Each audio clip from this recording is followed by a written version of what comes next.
اعوذ باللہ من الشیطان الرجیم بسم اللہ الرحمن الرحیم۔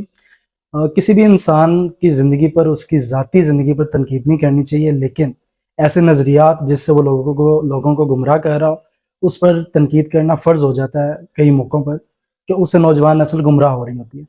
تو میں کوشش کروں گا کہ ذاتی زندگی پر تنقید نہ کروں، لیکن نظریات پر تنقید میرا حق ہے اور میں کروں گا، اور یہ ویڈیو سنیں آپ۔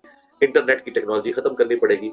سب سے بڑی بات، جو مفت سیٹلائٹ امریکہ نے چھوڑے ہوئے ہیں دنیا میں، جن کے ذریعے نیویگیشن سسٹم آپ کا چلتا ہے، یہ آپ حج عمرے پہ جو جہاز میں بیٹھ کے سفر کرتے ہیں، یہ جہاز جو راستہ اپنا تلاش کرتا ہے، یہ اجمیر شریف، دیوبند شریف، بریلی شریف، بغداد شریف کی وجہ سے نہیں کرتا، ان مفت کے سیٹلائٹس کے اوپر کرتا ہے، جس کا 1 روپیہ بھی امریکہ آپ سے چارج نہیں کرتا۔ ورنہ آپ لوگ جا کے سیدھا جنت میں لینڈ کریں گے، آپ مکے مدینے پہنچ ہی نہیں سکتے۔ آج امریکہ کے سیٹلائٹ کا آپ بائیک آؤٹ کر رہے ہیں۔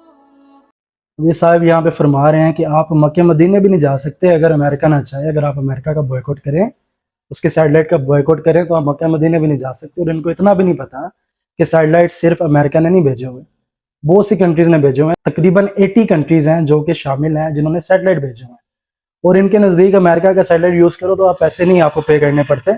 یہ صاحب نے لگتا ہے کبھی سفر نہیں کیا، نہیں تو آپ کبھی بھی ٹکٹ بک کریں انٹرنیشنل فلائٹ کی، تو آپ کو جو پوری ڈیٹیل ملتی ہے، اس میں لکھا ہوتا ہے کہ آپ کون سا روٹ یوز کریں گے، اس کے پیسے دیں گے، اور کون سی آپ فیسلٹیز یوز کریں گے جس کنٹری سے گزرتے ہوئے، اس کے آپ پیسے دیں گے۔ تو فری میں کچھ بھی نہیں ہے۔ اور صرف امریکہ کی یہ ٹیکنالوجی نہیں ہے، یہ ٹیکنالوجی دنیا میں اور بہت سی کنٹریز کے پاس ہے۔ مسلمان کنٹریز کے پاس بھی یہ ٹیکنالوجی موجود ہے، لیکن ان کی یہ مینٹالٹی کہ غلام ابن غلام، غلام ابن غلام، تو آپ کبھی جو ہے وہ دنیا میں سروائیو نہیں کر سکتے، آپ غلام ہو۔ اصل میں یہ کہنا چاہ رہے ہیں یہ مسلمانوں کو۔ کوئی بھی بائیک آؤٹ کر ہی نہیں سکتا۔ مکے مدینے کی جو مساجد بنی ہوئی ہیں، اس کے پیچھے جو ٹیکنالوجی ہے وہ امریکہ اسرائیل کی ہے۔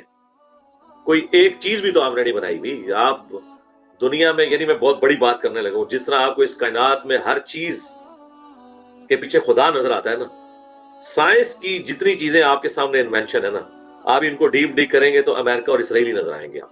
ان کا کہنا ہے کہ مکہ مدینہ کی جو مساجد ہیں، وہ اس کے پیچھے بھی امریکہ اور اسرائیل ہے۔ یعنی کہ ان کو نہیں پتا کہ دنیا میں کنسٹرکشن کی فیلڈ میں کون سی کنٹری نے سب سے زیادہ ترقی کی ہے۔ ان کا صرف ایک مشن ہے کہ امریکہ کے غلام بنے رہو، ان کے آگے جو ہے وہ سر نہ اٹھاؤ۔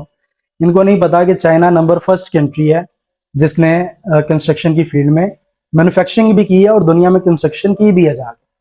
جو مشینری ہے وہ بھی خود تیار کی ہے، اور ورکر بھی اپنے خود دیے ہیں دنیا میں مساجد بنانے کے لیے، بلڈنگز بنانے کے لیے۔ جتنا انفراسٹرکچر دنیا میں تیار ہوتا ہے، سب سے بڑا جو شیئر ہے وہ چائنا کا دیش میں۔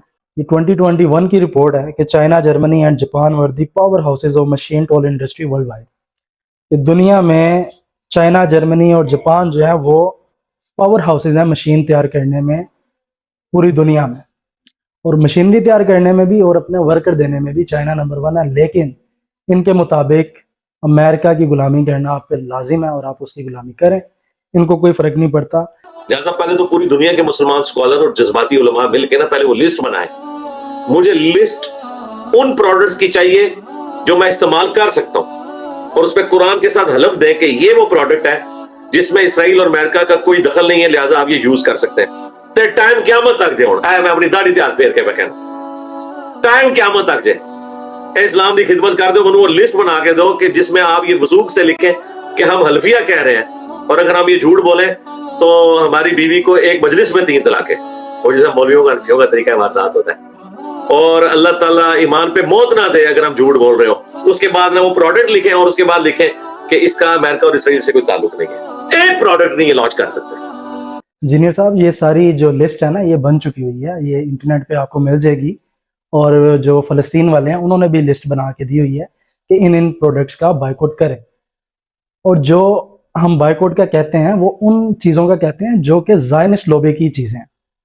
ہم سارے یہودیوں کو بائیکاٹ کرنے کا نہیں کہتے ہیں، سارے امریکہ کا بائیکاٹ کرنے کا کوئی بھی نہیں کہتا۔ وہ تنظیمیں جو زائنسٹ ہیں ان کا بائیکاٹ کرنا کوئی مشکل نہیں ہے، ان میں بہت زیادہ پروڈکٹس نہیں ہیں، کم پروڈکٹس ہیں۔ اور میکڈونلڈس نے تو ڈائریکٹ فوڈ پرووائڈ کیا ہے ان کی آرمی کو، اسرائیل کی آرمی کو، اور آپ خوش ہوتے ہیں، آپ کی میں ویڈیو دیکھیے کہ آپ خوش ہوتے ہیں کہ KFC میں رش بھر گیا اور میکڈونلڈ میں رش بھر گیا۔ اس چیز پہ آپ خوش ہوتے ہیں، یعنی کہ وہ برانڈ جو اسرائیل کے فوجیوں کو کھانا مفت میں دے رہے ہیں۔ کس چیز پر؟ کہ آپ مسلمان کے بچوں کو مار رہے ہیں، ان کی عورتوں کو مار رہے ہیں۔ آپ بہت اچھا کام کر رہے ہیں، یہ لیں ہماری طرف سے آپ فری فوڈ لیں۔ اور اس برانڈ کا بائیکاٹ کرنے پر آپ کو مسئلہ ہے، اور آپ یہ پروپیگنڈا کہہ رہے ہیں کہ نہ بائیکاٹ کیا جائے. یعنی کہ آپ کچھ بھی بیٹھ کے بولتے جائیں اور عوام آپ کو سنے گی اور آپ کی بات مانے گی. ایسا نہیں ہوگا. عوام سمجھدار ہے، عوام کو پتہ ہے کہ کون سی جو لوبیز ہیں وہ زائنسٹ ہیں اور کون سے لوگ ہیں جن کا ہمیں بائیکاٹ نہیں کرنا. ان کیس آپ کہتے ہیں کہ ہم بائیکاٹ کر دیں گے تو ہمارے لیے سانس لینا مشکل ہو جائے گا، in case Facebook, YouTube, Instagram ان کی حمایت کرتے بھی ہیں تو یہ آج کی دنیا کے ہتھیار ہیں، اور جنگ کے درمیان میں ہتھیار کو یوز کرنا آپ نہیں چھوڑ دیتے. آپ جنگ کے دوران یہ نہیں کہتے کہ کیونکہ یہ ویپن جو ہے یہ اسرائیل نے بنایا ہے اور اس میں ان کی پروڈکشن ہے تو ہم یہ یوز نہیں کریں گے. نہیں، جب آپ حالت جنگ میں ہوتے ہیں تو آپ دشمن کا اسلحہ بھی یوز کرتے ہیں اس کے اگینسٹ. تو آپ کو ان کیس یہ چیزیں یوز کرنی بھی پڑتی ہیں تو ان کا بائیکاٹ ضروری نہیں ہے. یہ ویپن ہے آج کی دور کے، تو ان کو یوز کر کے آپ انہی کے ویپن انہی کے خلاف یوز کر سکتے ہیں. لیکن وہ برانڈز جو کہ ان کا ساتھ دے رہے ہیں، ان کے ساتھ ہمدردی کر رہے ہیں اس چیز پر کہ آپ مسلمانوں کے بچوں کو مار رہے ہیں، مسلمانوں کی عورتوں کو مارا جا رہا ہے، ریپ کیا جا رہا ہے، ہم اس پر بہت خوش ہیں اور ہم آپ کو فری فوڈ دیتے ہیں، اور ان کا بائیکاٹ کرنے پر آپ کو تکلیف ہے کہ نہ کیا جائے بائیکاٹ.